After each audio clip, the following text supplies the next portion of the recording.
How many of you can't wait for strangers to bore or scare you to change your life?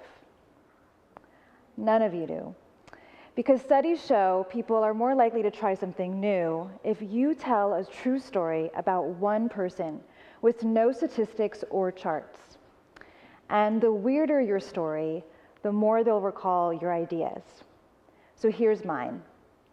My parents blessed me with the middle name Dorcas. It's okay, you can laugh. I do live up to my name. I research behavior change and create dorky tips to make people do good. Probably because I wanted my mom to stop forcing me to write in my diary, which she would edit.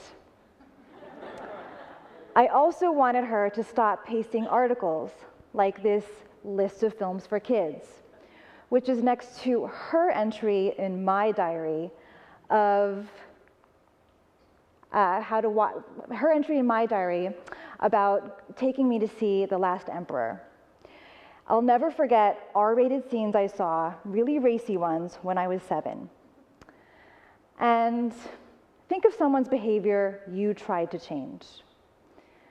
You could guess why someone would edit your diary, get mad or judge them, or you could say these magic words.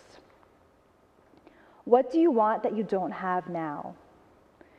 My mom said she read my diary to get closer to me. So I learned to say what's in it for her, as in a diary with a lock would actually bring us closer. How can we both get what we want? And do you want the situation to change? Or do you just want other people to change? So I said, Mom, do you want to keep reading my diary forever? Or would you mind stopping, maybe? I'd be happier if you tell me what you really think. And I share these tips because I learned the hard way. It took me a long time to learn these magic words.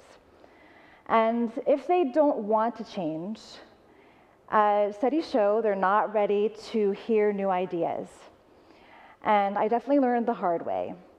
Or if they say they do want to change, but they never do, you'll be happier in the long run if you move on and focus on things you can control. Since I can't control my mom, I control my trash. Here I should have been enjoying the ocean, but I was having too much fun collecting plastic bags that I couldn't recycle in Borneo, and I brought them halfway around the world to recycle in the US. And the only things I cannot reuse or recycle are photos, gloves, and styrofoam foodware. And we all want to do good. We just need reminders, like signs like these or these, where you can play and drag and drop photos of what can be composted and recycled where you are. And I always have these signs in my bag, and sometimes I post them when no one's looking. So if you see any around this campus, you can take a wild guess as to where they came from. And say you don't recycle. You could just post these signs and make other people recycle. So we can recycle almost everything. You might just need 10 bins, like the ones in my kitchen, where I recycle everything from candy wrappers and chip bags to styrofoam. My favorite tip, though, is to invite people to try a funny baby step. So say you have a friend that avoids exercise. You could just try these magic words, which is to say, how about just putting on your workout clothes and just see if you feel like moving? Maybe you won't, but maybe you will. This works for me. I make videos of me trying to hip hop, which is why I wear a disguise. And if I avoid exercise, I trick myself and look forward to a disguise. Now, as you can see, it helps to invite people to try a very specific behavior. And instead of telling people what not to do or what not to think.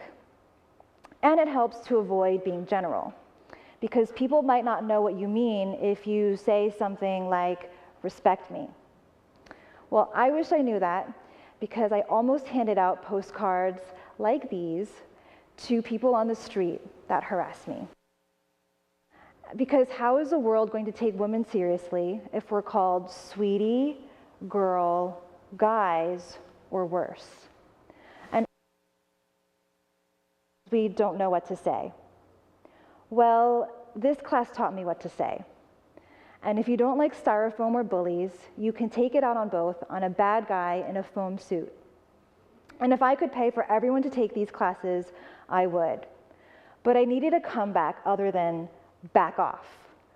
So one day I was leading a workshop, and a woman kept calling me sweetie and girl in front of everyone. And if you look up sweetie and girl, you'll find lots of pictures of babies. And it's been a while since I looked this young. So I said to her in front of everyone, I don't go by sweetie or girl, even if you mean well. We'll have more fun if you call me Jessian. Or if I'm in a good mood, you can call me by my middle name, Dorcas. So I'll share some more magic words with you through this story, where the other day I was at a gas station. And when I pulled the nozzle out, tons of gas spewed all over me. So I knew I needed to rinse off. So there I was in the bathroom, splashing water all over myself, putting my feet in the sink, and I knew it was getting a little bit old. So I asked the gas attendant if there was a less embarrassing way for me to do this. And a woman overheard me, and she tried to help. She said, you really should take a shower. I said, my shower's 3 hours away in San Francisco. She said, I'll go get my boyfriend to help. He's good with other cultures. And ever since my mom edited my diary, I've learned to laugh at almost everything. And I laughed a little inside when she said that, because I thought, does she mean the culture of San Francisco because I drive a hybrid car that emits smog? Or is it because I look different? So I went home and I thought for weeks, well, good job, Jessian. You didn't take it personally, but what was she thinking?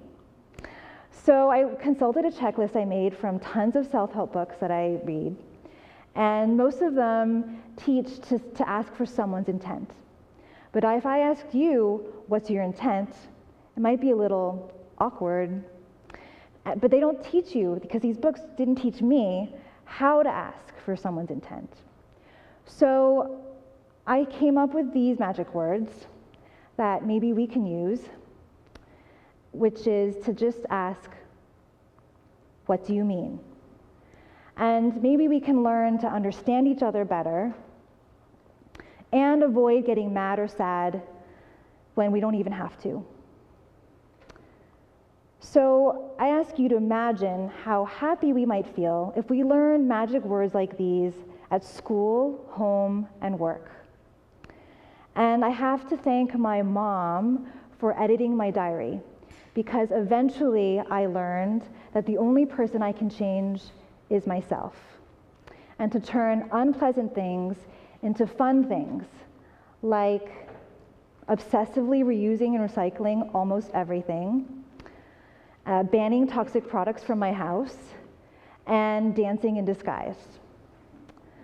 And so I invite you to try these magic words from my talk, and to give me your candy wrappers and chip bags, or styrofoam, or plastic bags. I'll take it all. And I'll bring them back to recycle. And I hope that these tips will help you make people change, including maybe yourself. Thank you.